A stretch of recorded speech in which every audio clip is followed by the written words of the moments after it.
क्या आपका आचरण वास्तव में श्रेष्ठ है?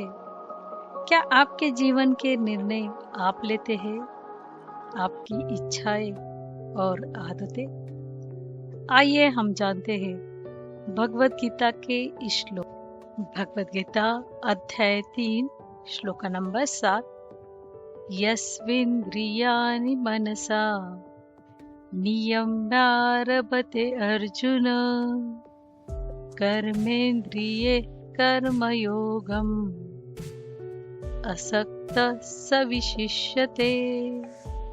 हे अर्जुन, जो मनुष्य मन द्वारा इंद्रियों को वश में करके कर्मेंद्रियों से आसक्त रहित होकर कर्मयोग का आचरण करता है, वही श्रेष्ठ है।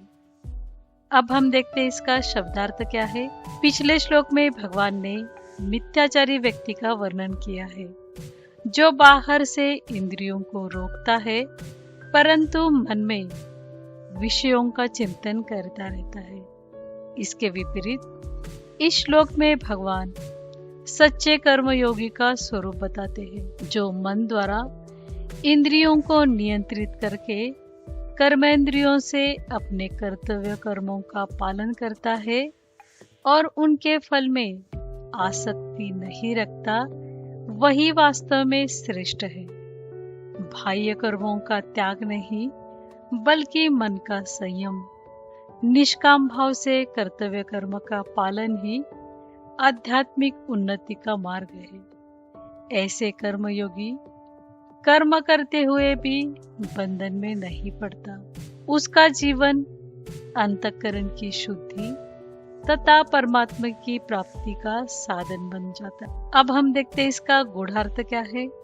भगवान बताते हैं कि श्रेष्ठ व्यक्ति वह है जो मन द्वारा इंद्रियों को नियंत्रित करके आसक्ति रहित भाव से कर्तव्य कर्म करता है। इंद्रियां घोड़ों के समान है और मन सारथी के समान। यदि मन सत्वगुणी है तो इंद्रियां अपने विषयों में फंसकर मन को नहीं खींचती, बल्कि मन जिस दिशा में ले जाना चाहता है उसी दिशा में चलती है। उदाहरण के लिए, एक सामान्य व्यक्ति स्वादिष्ट भोजन देखकर आवश्यकता से अधिक खा लेता है, क्योंकि उसकी इंद्रियां स्वाद के लिए मन को प्रभावित कर देती है। लेकिन एक विवेकी व्यक्ति शरीर के आवश्यकता के अनुसार भोजन करता है। यदि उसे मधुमेह है तो वह मिठाई नहीं खाएगा। यह मन इंद्रियों को नियंत्रित कर रहा है, न कि इंद्रियां मन को।